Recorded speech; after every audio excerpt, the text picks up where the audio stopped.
യുഎഇയിലെ train യാത്രക്കാർക്ക് railway സ്റ്റേഷനുകളിൽ നിന്ന് നേരിട്ട് വാടക വാഹനങ്ങൾ ലഭ്യമാക്കാനൊരുങ്ങി ഇത്തിഹാദ് റെയിൽ. യാത്രക്കാരുടെ തുടർ യാത്ര സംബന്ധിച്ചുള്ള നിർണായകമായ ഒരു തീരുമാനം തന്നെയാണ് ഇപ്പോൾ ഉണ്ടാകുന്നത്. റെയിൽ ടു റോഡ് എന്ന പുതിയ സേവനം ആരംഭിക്കുന്നതായാണ് ഇപ്പോൾ അധികൃതർ അറിയിച്ചിട്ടുള്ളത്.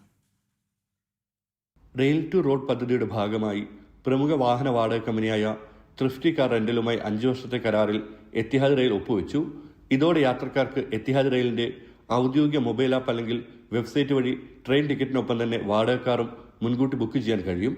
രാജ്യത്തെ 11 പാസഞ്ചർ റെയിൽവേ സ്റ്റേഷനുകളിലും ഡിജിറ്റൽ കിയോസ്കുകളും യാത്രാ സഹായ കേന്ദ്രങ്ങളും സജ്ജമാക്കും. ട്രെയിനിൽ നിന്ന് ഇറങ്ങിയ ഉടൻ തന്നെ ബുക്ക് ചെയ്ത വാഹനം ഏറ്റുവാങ്ങി ലക്ഷ്യസ്ഥാനത്തേക്ക് യാത്ര തുടരാൻ കഴിയുന്ന രീതിയിലാണ് പുതിയ സംവിധാനം ഒരുക്കുന്നത്. പദ്ധതിക്കായി അടുത്ത 5 വർഷത്തിനുള്ളിൽ 10 ദശലക്ഷം ദിർഹത്തിലധികം നിക്ഷേപമാണ് കമ്പനി നടത്തുന്നത്.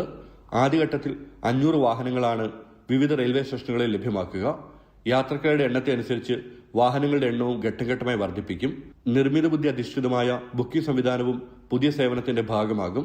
അബുദാബിക്കും ഫുജൈറയ്ക്കും ഇടയിലെ എത്തിഹാദ് റെയിലിന്റെ പാസഞ്ചർ സർവീസിന്റെ ആദ്യഘട്ടം ജൂൺ 30-നാണ് ആരംഭിച്ചത്. ദുബായ്, ഷാർജ എന്നിവിടങ്ങളിലേക്കും വരും മാസങ്ങളിൽ സർവീസ് വ്യാപിപ്പിക്കാനാണ് പദ്ധതി. റെയിൽവേ ശൃംഖല പൂർണ്ണതോതിൽ പ്രവർത്തനം ആരംഭിക്കുന്നതോടെ പ്രതിവർഷം 1 കോടിയോടെ യാത്രക്കാർ എത്തിഹാദ് റെയിൽ ഉപയോഗിക്കുമെന്നാണ് അധികൃതരുടെ പ്രതീക്ഷ. ജനം, ദുബായ്.